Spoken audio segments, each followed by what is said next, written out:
பாஜக அரசு வேண்டுமென்றே நிதியை விடுவிக்காமல் தங்களை தேர்தலில் நிராகரித்த தமிழ்நாட்டு கிராமப்புற மக்களை தண்டிப்பதாக முதலமைச்சர் மு.க.ஸ்டாலின் தெரிவித்துள்ளார்.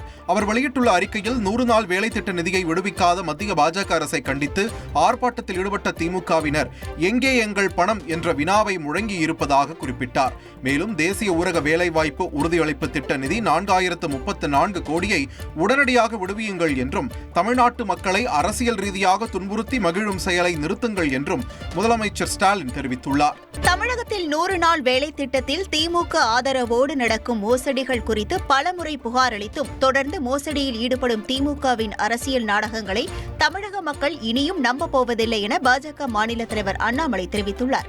கடந்த 4 ஆண்டுகளில் 100 நாள் வேலை திட்டத்தின் கீழ் மத்திய அரசு நாட்டில் அதிகபட்சமாக தமிழகத்திற்கு 39,339 கோடி ரூபாய் வழங்கியுள்ளதை தமிழக மக்கள் அறிவார்கள் என்றும் அவர் அந்த பதிவில் குறிப்பிட்டுள்ளார். அது வைத்தி ஒரு பிளாட் வாங்கணுமா இல்ல ஒரு பிளாட் வாங்கணுமான்னு ஒரே கன்ஃபியூஷன்.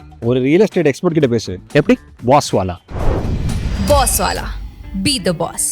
ஏழைகள் உழைப்பிற்கு கூலி கொடுக்க மனமில்லாத மத்திய பாஜக அரசு உழைக்கும் மக்களையே ஊழல்வாதிகள் என முத்திரை குத்த தமிழ்நாடு பாஜகவினர் களமிறக்கப்பட்டிருப்பதாக திமுக எம்பி கனிமொழி தெரிவித்துள்ளார். அவர் வெளியிட்டுள்ள எக்ஸ் பதிவில் உழைப்பவன் கூலியை வியர்வை உலர்வதற்கு முன்பு கொடுத்துவிடு என சொல்கிறது ஒரு பொன்மொழி என்றும், ஆனால் எளியவன் உழைத்தாலும் கூலியை கொடுக்காமல் வயிற்றில் அடி என்கிறது மத்திய அரசின் புதுமொழி என்றும் குறிப்பிட்டுள்ளார். அத்துடன் கல்வி நிதி, பேரிடர் நிதியை தராத மத்திய அரசு இப்போது 100 நாள் வேலை பணியாளர்களின் ஊதியத்தை நிறுத்தி அவர்களை பட்டினி போடுவதாக கூறியுள்ளார். நாமக்கல் மாவட்டம் திருச்செங்கோட்டில் 100 நாள் வேலை திட்ட நிதி 4034 கோடி ரூபாயை தமிழகத்திற்கு விடுவிக்காத மத்திய அரசை கண்டித்து திமுக சார்பில் ஆர்ப்பாட்டம் நடைபெற்றது. இதில் கலந்து கொண்டவர்கள் ஊரக வேலை திட்டத்தில் பணியாற்றிய தங்களுக்கு 8 மாதங்களாக சம்பளம் வழங்கப்படவில்லை என்று கூறியதுடன் ஊரக வேலை திட்ட நிதியை உடனடியாக மத்திய அரசு விடுவிக்க கோரி கோஷங்களை எழுப்பினர்.